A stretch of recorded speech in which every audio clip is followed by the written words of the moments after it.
處嘅協議交翻俾中國㗎啦。香港嘅550萬人口當中，超過300萬係英國嘅子民，佢哋而家比以前更加希望得到定居英國嘅權利。不過政府至今都係堅持，只係准一小部分嘅入境啫。現時國內已經有好強烈嘅呼聲，指出喺過去幾個星期所發生嘅事之後啊，政府係應該再一次考慮，政府對香港人係有一個道義責任。對於我哋英國人嚟講啊，係信譽問題。今晚我哋就會聽到香港對呢件事嘅陳述，同時賀維爵士呢亦都會解釋政府現時嘅立場。唔止係對香港人解釋，而且係對住呢個錄影廠裏邊嘅觀眾嚟到解釋嘅。佢哋係包括英國各個階層嘅人士，佢哋係有能力令到賀維爵士呢係改變主意嘅英國民眾嚟嘅。賀維爵士喺血腥事件之後啊，我想問你一個好簡單嘅問題，就係點解你唔準備俾香港嘅英國國民居留權呢？俾佢哋一個可以以防萬一嘅保險呢？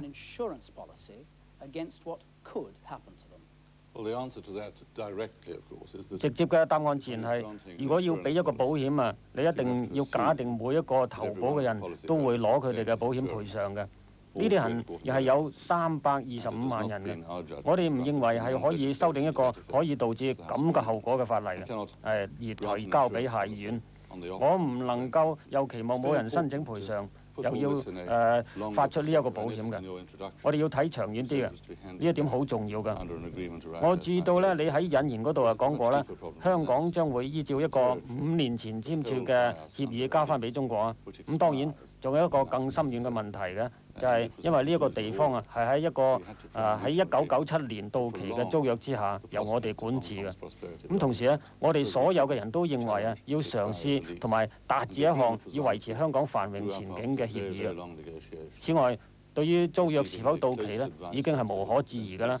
咁而呢一個協議咧，係我哋經過相當長久嘅談判，同埋徵詢過香港嘅代表人士同埋立法局啊，咁佢哋緊密嘅意見之下完成嘅。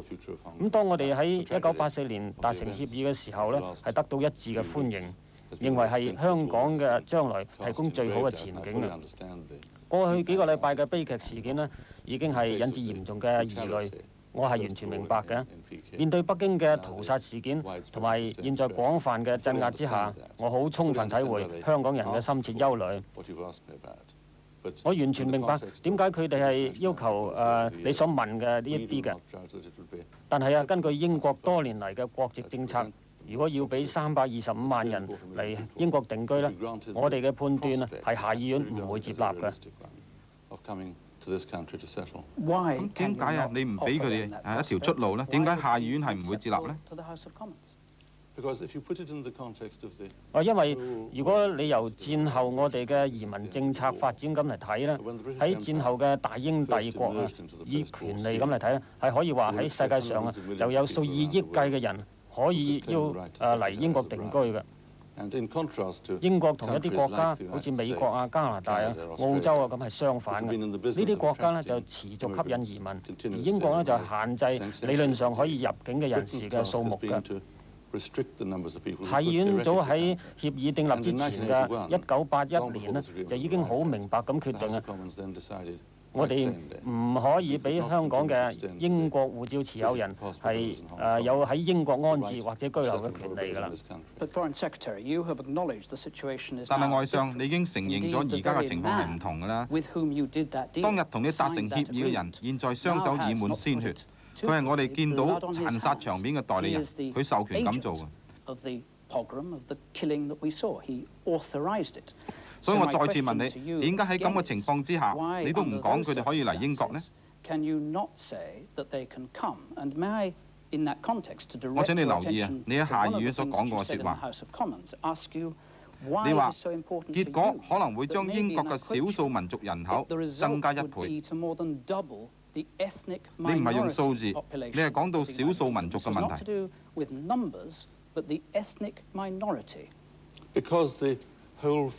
因為喺制定同埋管制移民有關嘅法例嘅嗰陣時候呢，我哋係針對嗰啲喺英國聯邦裏邊本來係有權移居英國嘅人㗎。我哋覺得呢種管制唔單止合理，而且係非常之需要㗎。其中一個原因呢，就係要盡量減少喺我哋國家之內發生種族衝突嘅危機嘅。我為爵士，你所講嘅係咪即係話你認為英國人總體係唔會容忍呢啲香港人嚟英國？因為我哋之間種族嘅情緒已經強烈到令到批准咁多人嚟呢已經唔係政治上可行嘅選擇啦。我咁理解你啱唔啱啊？等我更直接咁解釋啦。係，我哋嘅法律呢，整體就係為咗管制英聯邦移民嘅。呢個曾經係一個深受爭論嘅問題啦。而呢種管制呢，已經係俾歷屆嘅政府接納咗㗎。喺一個好似我哋咁擠迫嘅一個海島裏邊呢，係必須嘅做法嚟嘅。目的呢就係避免因為大量增加不可預計數目嘅少數民族而引起緊張啊！咁同時呢，我哋亦都必須想像一下，增加嘅數目啊，可能比原來嘅少數民族嘅總數仲要多嘅。呢個係引起社會緊張嘅潛在因素，不容忽視嘅。等我再次問你啦，由你所講嚟推論啊，如果呢一批人係白種嘅英國人，又或者係白種嘅歐洲人，即係講開講啊，呢啲共同市場嘅歐洲人呢，佢哋可以自由入境嘅，咁係咪咁就冇問題啊？咁你講嘅即係膚色嘅問題咧？我唔係完全唔係，係我哋嘅聯邦移民政策改變而陸續引致嘅影響啫，唔關膚色事。係啊，但係剛才你唔係用法律嘅政策嚟到解釋問題，而係話可能引致社會嘅不穩定。你唔認為澳洲人或者係加拿大人呢就會引起社會不安，而你只係針對嗰啲華裔嘅人士啫？但係假設喺任何其他地方有數以百萬計嘅人要求同樣嘅權利啊，咁同樣嘅問題都會發生嘅啫。呢個喺下議院喺1981年所接納嘅情況嚟嘅。你並冇準備去考慮外相啊？喺呢啲環境之下，1981年所接納嘅對英國社會人士嚟講呢，而家未必能夠忍受，因此有可能要改變啦。等我再次直接講你聽啊！我唔想喺呢度俾你指控或者盤問，好似我對呢啲事係感覺遲鈍咁。喺我做外相嘅整個時期，大部分嘅精力同埋努力都係嘗試為香港人建立一個有保障嘅前途㗎。我完全明白佢哋喺面對已經發生嘅事所感到嘅憂慮，我亦都完全明白點解佢哋喺而家係提出呢項要求。但係事實係，如果要求咁多人嚟啊，根本係對英國民眾嘅容忍能力一個好大嘅考驗嚟嘅。我想指出，如果向下議院提出呢啲事係不明智嘅做法嚟㗎。不過，我哋已經指出，鑑於發生嘅事件啊，喺現行嘅法律嘅範圍之下呢，係可以有考慮嘅餘地嘅。我哋亦都指出過有其他嘅考慮，而呢啲係香港人深切關注嘅，譬如有關政制改革嘅速度呢，所以係有好多嘢係有待討論㗎。deeply concerning the people of Hong Kong, namely the pace at which changes should take place in their constitutions there. So there are many things yet to discuss. 外相，我唔係話指控你乜嘢，我所問嘅呢係公眾心目中要問嘅問題，而且你都知道啊，呢啲問題已經喺我哋大部分報紙嘅社論呢都講過嘅。有關你剛才最後提到嘅兩點啊，尤其係你關於講到改變目前英國國籍法嘅安排，就話講到提供俾呢啲人入境嘅彈性呢方面，咁就會有一個反應就好啊，如果你有錢嘅話。咁你就可以嚟，又或者你冇咁多錢，但係呢你就幫呢個香港政府做公務員嘅，又或者係退伍軍人嘅，咁就冇問題，你可以入境。不過最終啊，都只係少數人，大部分人呢都係唔可以入境嘅。你講嗰啲係現有法律下嘅類別嚟㗎啦，針對嘅係唔同嘅情況咧，而呢啲類別咧係已經存在咗㗎啦，同時亦都唔單止係適用於香港嘅，喺任何情況之下作出考慮啊，佢都係一個總體嘅基礎嚟㗎啦。你唔想啲人得到個印象啊，以為呢個彈性係會寬容到令到每一個人都包括在內，係咪啊？無論點樣增加類別啊，依然係好少比例嘅人呢能夠獲准移居英國㗎。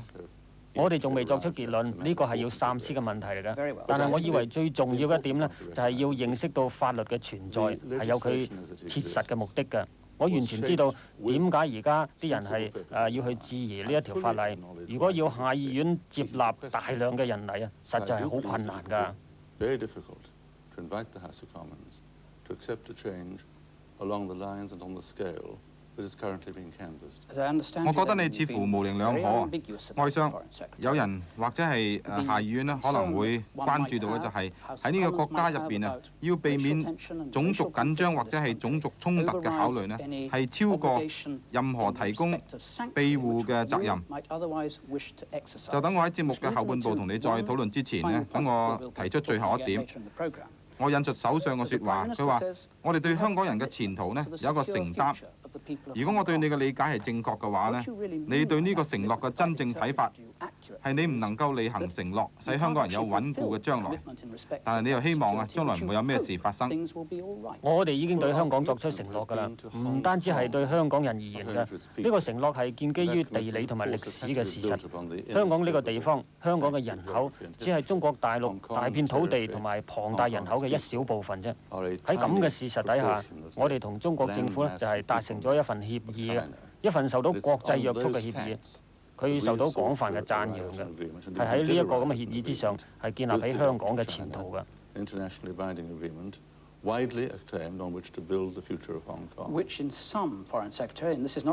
總嘅嚟講啊，外相，我唔係指控你啊，但係你嘅判斷呢就認為下議院係相信英國人係種族主義者，所以唔能夠對任何發生喺香港人身上嘅事情呢作道義上嘅考慮。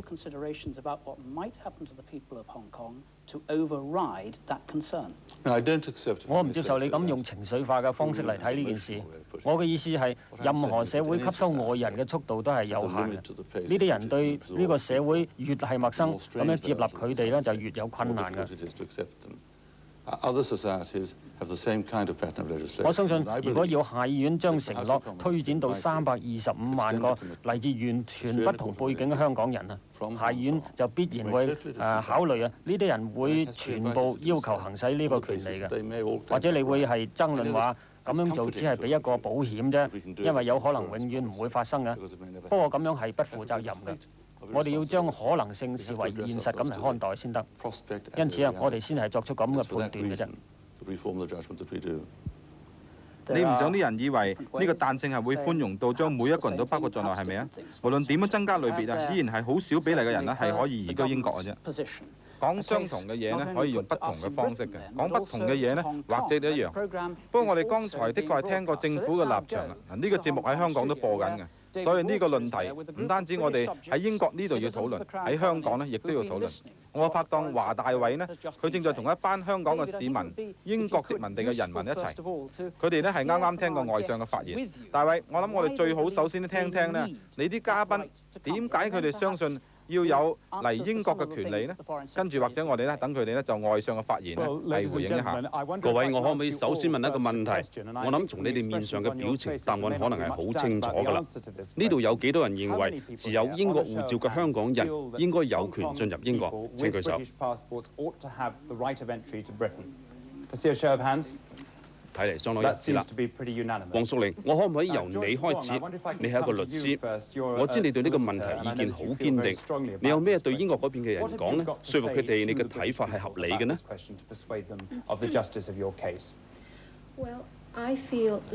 我覺得聽過何為爵士今日嘅講話，佢加深咗我嘅感受，而我確信香港其他人都有同一嘅感受，就係呢個英國政府令香港人有一種強烈被出賣嘅感覺。我諗佢咁樣做法對英國人嚟講都係唔公平嘅。佢話佢覺得要修改法例係唔會得到國會嘅通過，但聽佢講咁耐，佢冇考慮過對國籍法提出任何另外一個可供選擇嘅立法建議。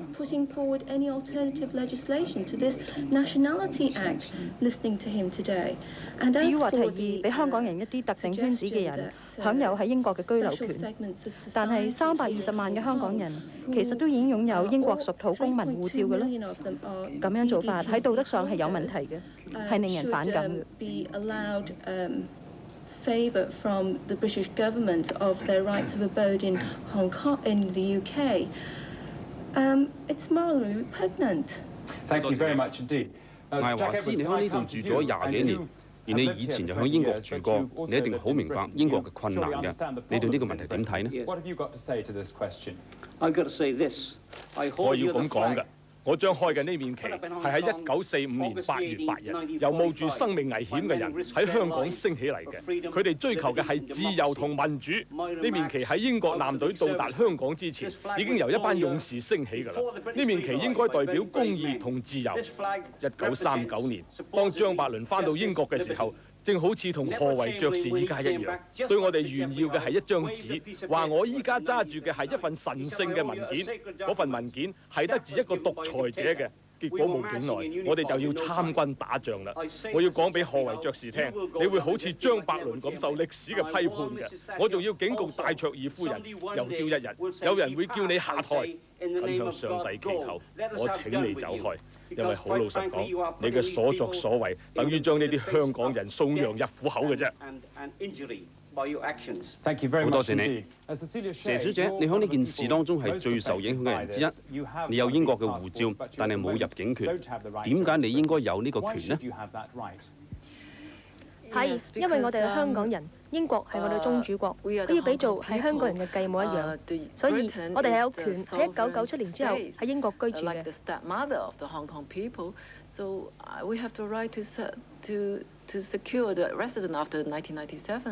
冇呢個權係咪好怕？你認為會有啲咩事情發生呢？我諗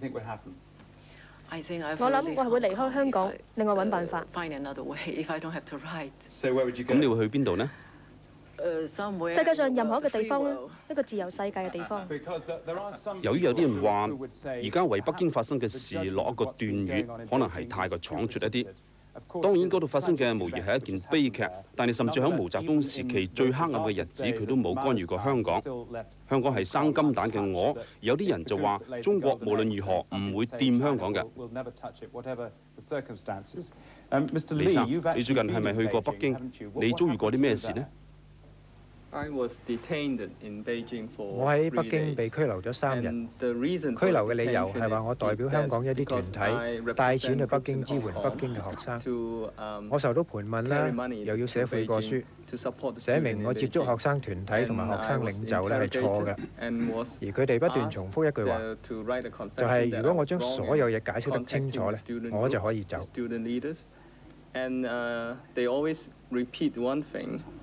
Is that if I explain clearly everything, then I can leave. And secondly, 第二點係，當你睇中國嘅電視同聽過盤問我嗰啲人嘅解釋之後，你就會知道學生運動而家已經被視為反革命活動，又話呢啲學生有外國嘅勢力撐腰嘅。And also they emphasize that there are overseas power in supporting the student. 你又認為當香港交還咗俾中國之後，同一嘅事會喺香港發生嘞喎？我諗你如果睇下中國嘅歷史，人民唔係第一次被清算㗎啦。我諗香港每一個人都擔心將來同樣嘅事會發生喺佢身上。事實上，我覺得佢哋而家有理由恐懼，因為而家唔單止係我受過拘留，我諗而家仲有第二啲香港人喺中國被拘留，仲有啲由中國嚟香港嘅人，以前都喺中國被拘留過。I think there are other people of Hong Kong that are now being detained in China. And also, historically, lots of people who came to Hong Kong had been detained in the past history. 梁永瑜，你同李先生係同一個工會嘅會員，你又會唔會期望英國政府一啲嘅幫助呢？Yes, actually, beginning the morning immediately after the massacre. 其實喺大屠殺之後嗰朝早開始，我哋用咗2日時間，搏命咁試圖打電話俾英國駐北京嘅大使館，希望幫到我哋安全咁返香港。我哋打電話去嘅時候，對方第一件事就問：你哋係咪揸英國護照嘅？我話唔係，咁佢就話恐怕我哋冇法子幫到你，即係話我哋咁樣係唔算英籍嘅。Meaning that we're not quite considered as British. But then when we said actually some of our Hong Kong students might be in danger. 後來我哋話有啲香港學生可能會俾中國當局拘捕，咁大使館嘅官員就對我哋話啦：如果你想干預第二啲人嘅內部事務，最好你就諗清楚先至做。英國人可能就係諗到呢一點啦，就係無論點樣同情你都好，你都係中國人。而家為你哋帶嚟咁多麻煩嘅唔係英國，而係中國。解決嘅辦法亦都響中國，而唔係響英國噃。係，我喺香港，我哋的確覺得自己係中國人，所以我哋當香港係自己嘅屋企。但係我哋喺政治上嘅未來係生死攸關嘅，我哋冇能力好似英國政治家，甚至一啲英國人民咁，只係考慮一啲狹隘嘅黨派利益，或者更狹隘嘅經濟利益。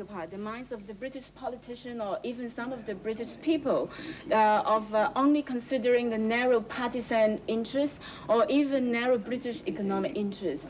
Our future is a question of life and death. 我哋嘅前途，特別喺北京事件之後，係生同死嘅問題。啲軍隊向路人開槍，只不過因為佢哋批評政府。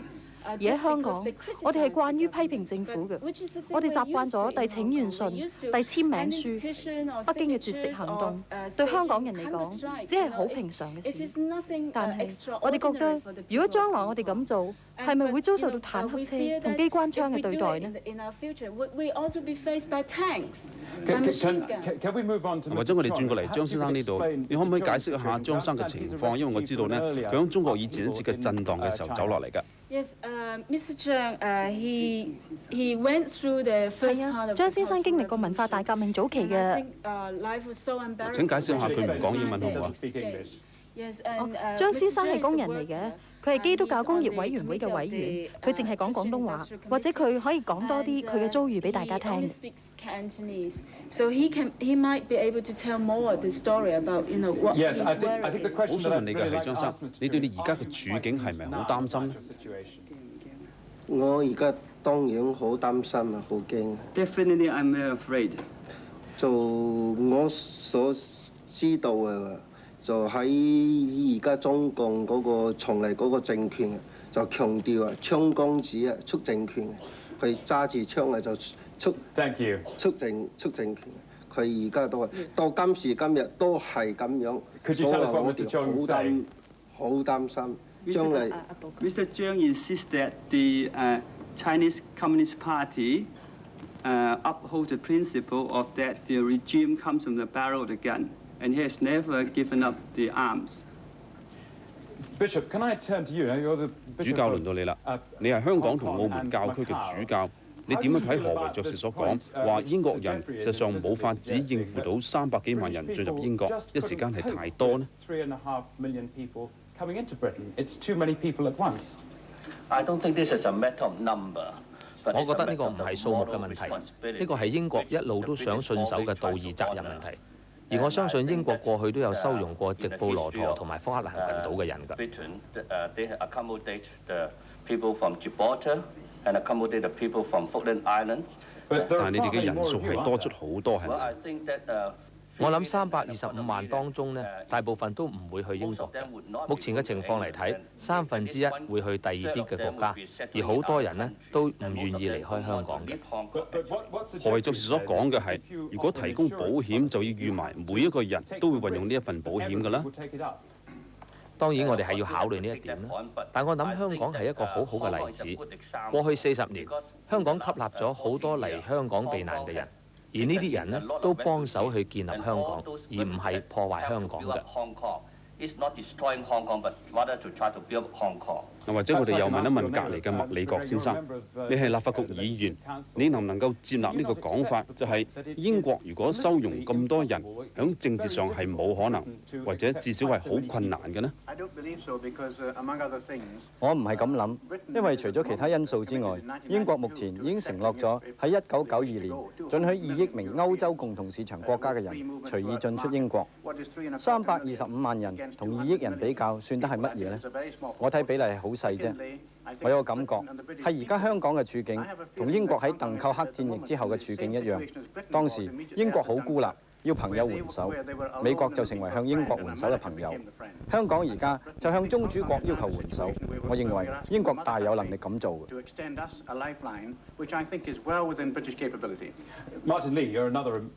李柱銘，你亦都係立法局議員，何為爵士似乎為香港加速民主提供咗一線嘅希望。你以前極力爭取民主，而家你會唔會起碼得到啲滿足呢？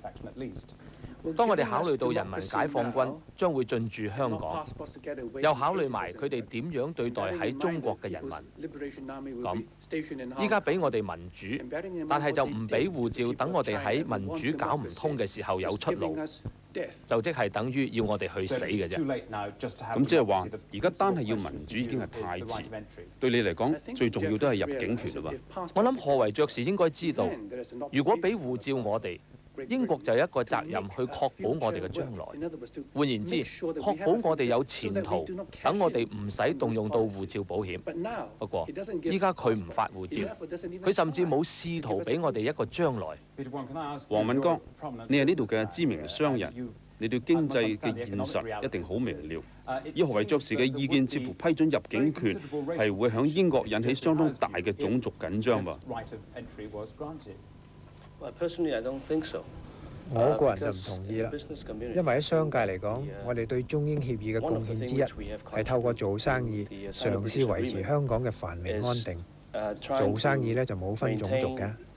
不過我諗最近嘅事摧毀咗我哋10年嘅信心。如果而家冇居留權保障，我諗香港嘅移民問題肯定會惡化。The beliefs which we had built in the past 10 years. Now, without this right of abroad, I think it certainly would make the Hong Kong situation, immigration situation, deteriorate. And from the business sector, I think 喺商界角度睇，我諗我哋要挽留啲人喺公司做嘢，將會好困難。同樣，要我哋透過做生意嚟為過渡期作出貢獻，亦都係會相當困難。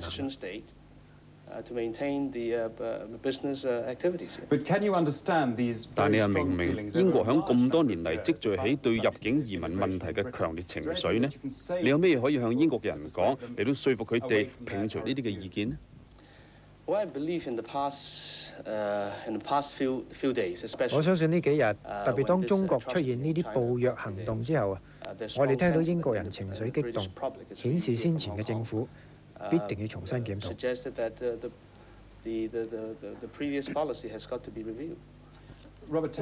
鄧國晶，你又點睇呢？你係來自大律師公會㗎。我可唔可以先問一個問題呢？當我哋冇理由相信中國會信守聯合聲明嘅承諾，又冇俾港人香港避難嘅保障，就將香港交翻俾中國，啱唔啱呢？And without giving the people of Hong Kong a possibility of refuge, I believe when one is deciding what is right and wrong, 我相信當辨別是非嘅時候，我哋係唔應該因為後果而動搖嘅。理論上，幾百萬人可能去英國定居。不過作出決定嘅時候，係唔應該基於某人嘅直覺估量，咁嘅情況有幾大可能，或者會引起幾強嘅情緒。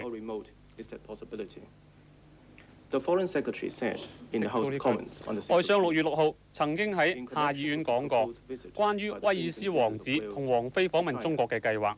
我引述外相嘅説話，好明顯，只要負責上週末暴行嘅人仍然控制中國政府，呢次訪問都不能成行。正如訪問不能成行一樣，我相信英國喺冇向香港人提供逃生道路前，絕不能夠將香港交翻俾呢啲施行暴政嘅人。李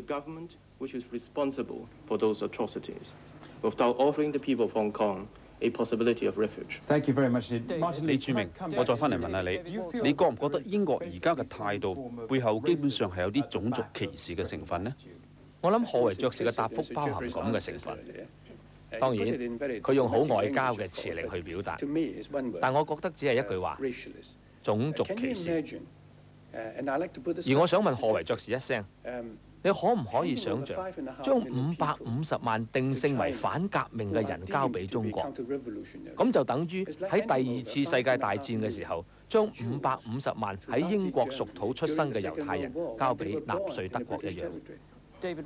大衛，你嗰度可唔可以停一陣啊？我哋啱啱聽過一啲激動嘅發言同埋論點，香港人對何為爵士講話嘅反應。不過呢件事啊，唔單止係香港同英國政府嘅事，同時都係英國廣大民眾嘅事嚟嘅。我哋係咪接納政府嘅睇法，抑或係會受到香港人論點嘅感動呢？And the British government. It's a question also for the British people as well. Do we accept the government's view, or are we impressed by the case from Hong Kong. 我哋呢度咧係邀請到嘅觀眾由民意調查機構同我哋抽樣選出嚟嘅，可以代表英國人口各階層。各位，我想知道你哋對剛啱所聽到嘅有咩嘅回應呢？嗱，我會大致上咧隨機咁樣請你哋講話，你哋點睇啊？我唔覺得佢哋應該嚟。唔該，你講大聲啲。我唔覺得應該準佢哋嚟。點解你有咁嘅睇法呢？因為我哋點能夠收容佢哋呢？佢哋住喺邊度呢？點樣容納佢哋呢？佢哋住喺邊度呢？先生，你又點睇啊？我今日知道要上呢個節目之後呢，問過好多人，其中一個呢係嚟自香港，一位鄭先生。我同佢講：你認為350萬人入嚟英國啱唔啱？佢即時就話唔啱。佢話唔啱，唔係因為佢唔中意自己啲香港人。我同佢有一個好大嘅辯論。最大嘅問題係你將呢啲人擺喺邊度呢？ Not because he doesn't like his own countrymen. We had a big discussion about this, and it was, where are you going to put them? I worked out that 3.5 million beds, 6 feet long. 我計過350萬張床咁嚟計啦，每張6尺長、6尺闊，就要4方里嘅地方先至擺得落。多謝你，等我問一問後排，最後後排嗰位先生，大約係數埋去第5個位。我初步嘅睇法係我哋要守信用，呢個係英國嘅護照。不過，我亦同意何為爵士所講，一提供咗入境權呢，咁想起會有300幾萬人嚟英國，就令我好驚啦。但係香港嗰邊呢，有人咁講，提供入境權之後呢，香港人需要運用呢項保險嘅可能性呢，反而又會減低嘅，因此呢係唔會有350萬人湧嚟嘅。呢個講法係假設性嘅，你唔能夠冒險嘅。先生，咁你又點睇呢？我哋當然要遵守承諾啦，係應該咁做嘅。至於話保險，英國喺保險生意上都賺咗好多錢啦。點解你對下面呢位先生所提出嘅論點，有關人數等等呢，都冇同感呢？我哋事實唔能夠吸納咁多人嘅喎。無論你點講都好啦，英國護照就係英國護照，呢個係一項承擔嚟嘅。隔離嗰位先生，冇錯。我同意隔離嗰位先生所講嘅，我哋有足夠嘅時間去準備，仲有5年，唔係，其實仲有更多嘅時間。我哋應該而家開始去做啲嘢，而呢個仲係整個歐洲嘅問題。佢哋有權嚟呢度，亦有權去共事其他國家。我哋要問下呢啲國家先至得。前面呢位女士呢？我哋係有啲責任，但係應該有其他方法㗎。後排打紅呔、着綠白衫嗰位男士，頭先聽到嘅一部分意見令我覺得好痛心。我相信情況而家已經好似1934年猶太人喺德國所面對嘅一樣，而我亦都相信世界各國係有需要將呢個情況作為一個國際性嘅問題咁嚟看待。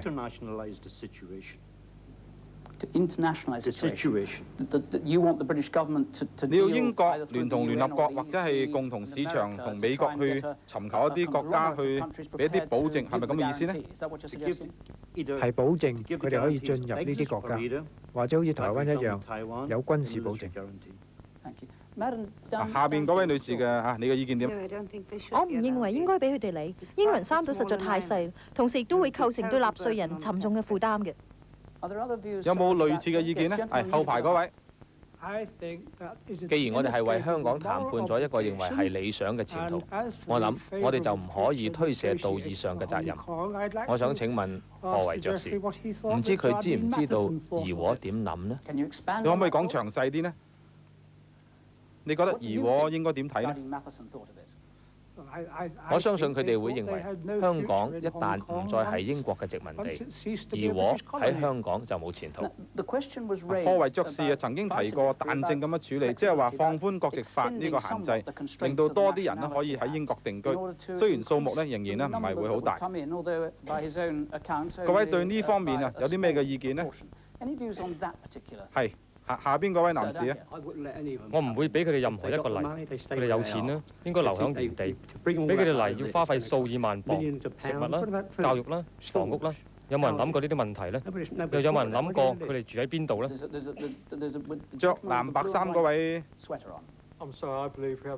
對唔住，我覺得我哋係有道義上嘅責任。我唔認為我哋要接受賀維爵士嘅觀點，佢係俾自己嘅極右移民政策所束縛嘅。我哋係要對香港人守信，而且亦都唔係一個好大嘅問題啊！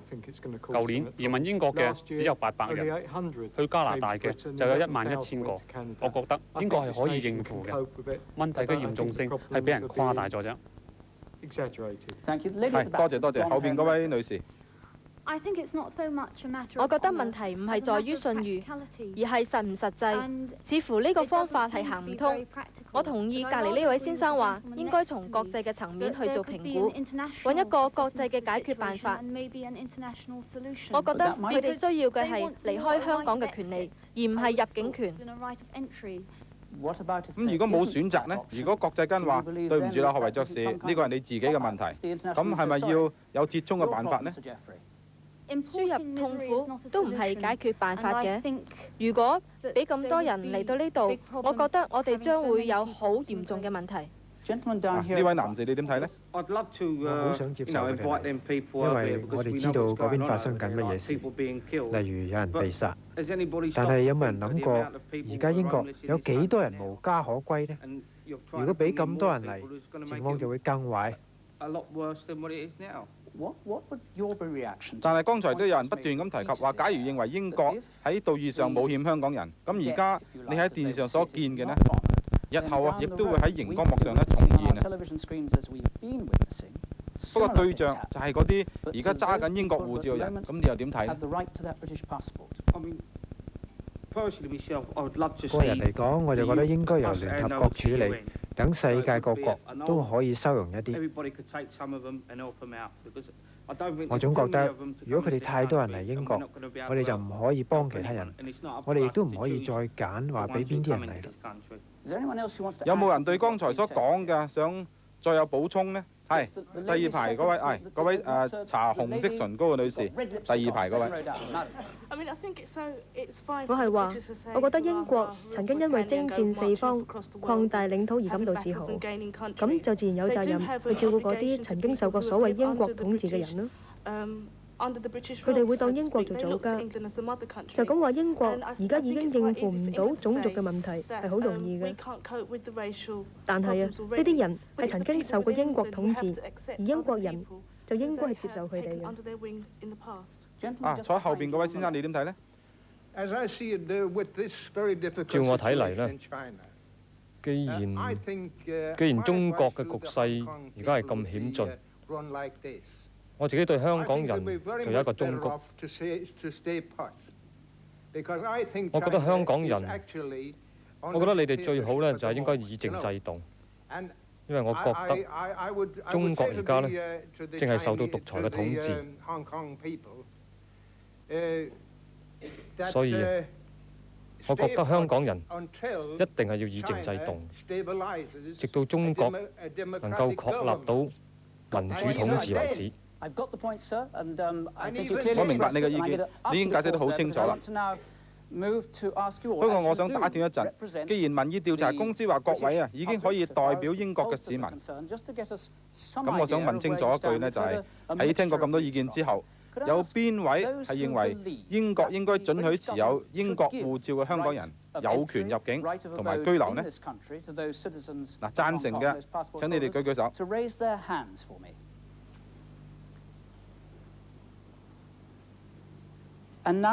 咁有邊一位又認為香港人係唔應該有呢種權利嘅呢？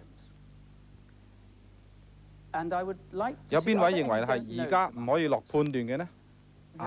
有兩位。好明顯，或者係有啲出乎意料之外，就係大部分人都認為呢係應該俾香港人嚟嘅。咁我想交翻去香港嗰邊啦，大衛，我哋呢度嘅意見呢係好明顯嘅，就係喺呢一批認為係可以代表英國市民嘅觀眾當中呢，大部分都同意俾香港人嚟英國。香港人嘅反應又點呢？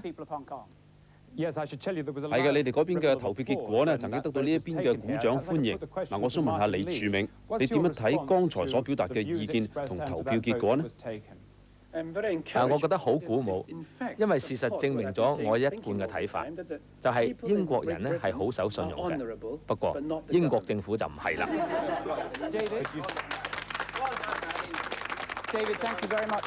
多謝你，大衛。而家我想翻嚟問賀維爵士。你已經分別聽過倫敦同香港人嘅意見啦，而你亦都睇到舉手嘅結果。我哋唔可以話出席嘅人呢係有絕對嘅代表性，但係事實好清楚咁樣反映出絕大部分人呢係同意應該俾香港人嚟英國嘅。由於係咁，亦都由於你話過啊，英國人會擔心，因此又會令到喺英國嘅少數民族會倍增。實際上呢，你其實係妄下判斷，錯誤咁樣估計咗英國人嘅情緒，同埋佢哋有嘅一份守信用嘅精神呢。我唔認為係咁噃，我可以了解到啦，呢一類咁嘅觀眾喺呢一類嘅節目啊，被問及呢啲咁直接而又感性嘅問題嘅時候咧，自然就會覺得佢哋係應該從善如流嘅。不過，正如好多人所強調啦，我哋係需要翻去從現實嘅角度去考慮嘅。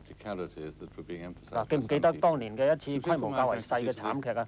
就係當東非洲嗰啲亞裔人士被驅逐出境嘅時候咧，我哋就收容過好幾萬人啊，只不過係一個好細嘅數目啫，但係就已經構成咗嚴重嘅問題啦。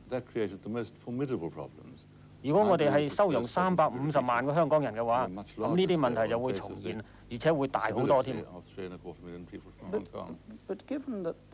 但係啊，喺呢類同其他嘅問題上面呢，政府要扮演一個領導嘅角色。我哋而家喺呢度呢所表達嘅意見呢，再加上一次民意調查，亦都得到類似嘅結果。咁你係咪有責任去反映市民嘅容許香港人嚟英國嘅呢種意願呢？而唔係因為相信要改法例必然係會遭遇到國會議員嘅反對，就將香港人拒諸門外呢？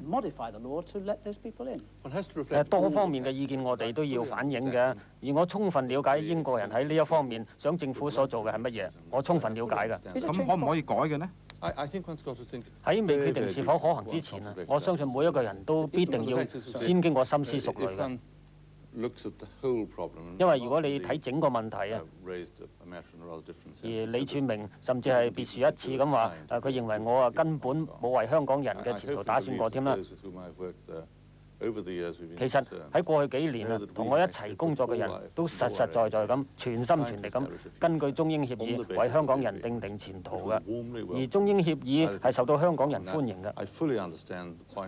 近期所發生嘅事，無疑係影響咗過去10年所建立嘅聲譽嘅，故此係有唔同嘅意見出現啦。呢一點我係明白嘅。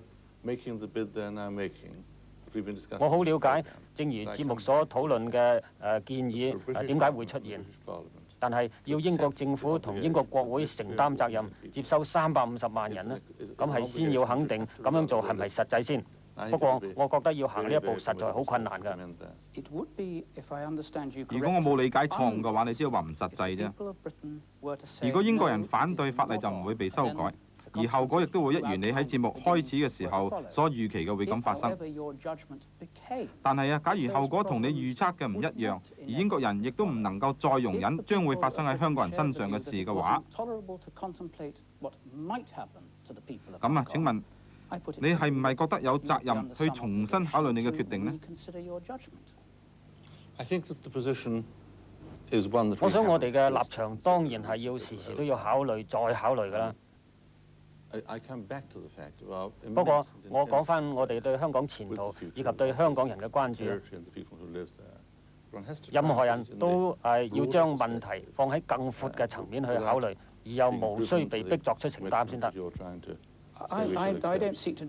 我唔係想逼你作出咩承擔，我只係想確定你嘅立場究竟係點啫。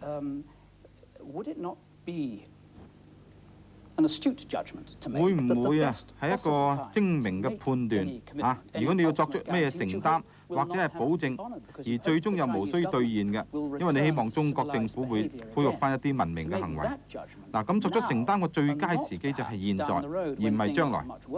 當情況變得更壞，當香港不安嘅情況更加緊迫嘅時候。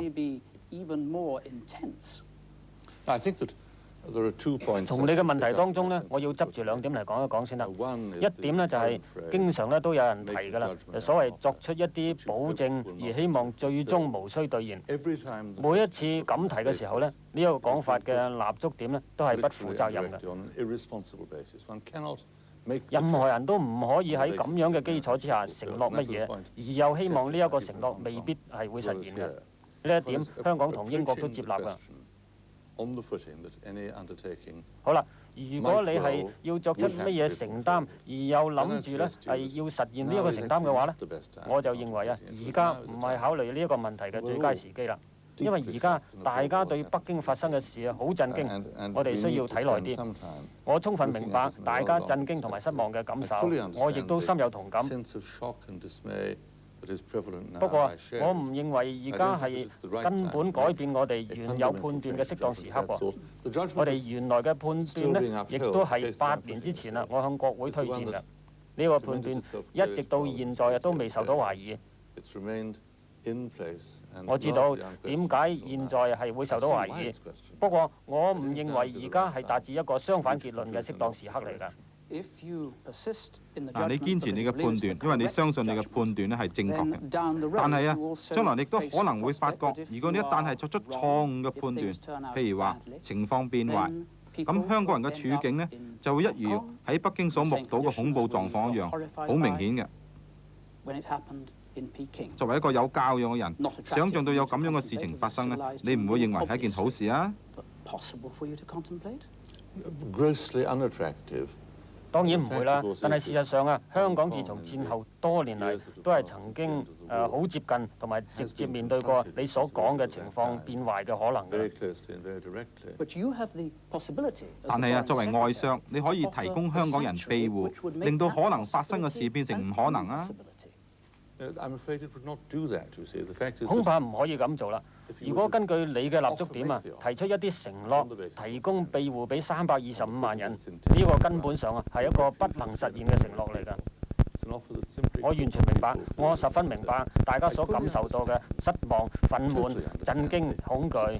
何為爵士，對唔住，何為爵士，你嘅觀點喺次訪問裏邊已經講過好幾次。不過我想請你簡單咁答覆最後一點，就係如果事情真係發展到無可收拾嘅地步，英國政府你閣下作為外相我唔係指你個人我係指你作為外相，你就會目睹事情真係發展到無可收拾嘅地步。嗱，如果真係有咁嘅不幸事情發生嘅時候，對於你、對於英國政府，會唔會係恥辱嚟呢？面對咁嘅可能性任何人都會考慮到事情嘅危險同埋佢恐怖嘅程度㗎啦。不過我相信喺我哋未作出同我一直堅持嘅想法相反嘅結論之前我哋應該繼續努力，試圖恢復香港以前所面對嘅前途嘅。雖然咁做係好困難。